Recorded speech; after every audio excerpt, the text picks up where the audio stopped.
Bonjour à tous, de retour dans votre rubrique hebdomadaire La pensée démasquée. Notre monde est plus moderne que jamais, et si l'on veut être au goût du jour, il peut paraître indispensable d'en respecter les codes, être à la pointe de la technologie par exemple. Mais à votre avis, pourquoi tout cela a-t-il été créé?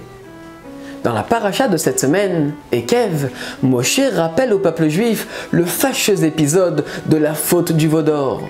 À cette époque, les Béné Israël étaient très riches et possédaient notamment une quantité considérable d'or. Nos sages révèlent que c'est justement à cause de cette trop grande profusion d'or que les Juifs ont trébuché. Pour autant, peu après ce triste événement, Dieu souhaita que l'on construise un tabernacle, ceci pour attester qu'il leur avait bien pardonné. Cependant, et à notre légitime étonnement, le premier élément qu'Hachem exigea de se procurer pour la construction du Mishkan, c'est précisément de l'or. N'est-ce pas invraisemblable? Si c'est l'or qui a provoqué la faute du veau d'or, pourquoi Dieu leur demande à nouveau de s'en procurer?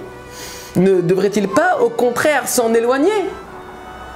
En réalité, se cache ici un enseignement fondamental que nous délivre la Chassidoute.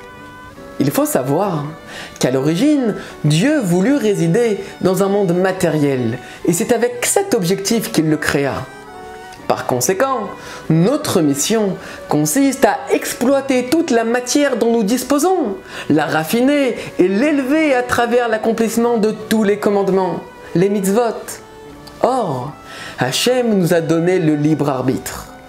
Et nous avons donc la possibilité de mettre cette matérialité au service de Dieu et contribuer ainsi à la création du monde.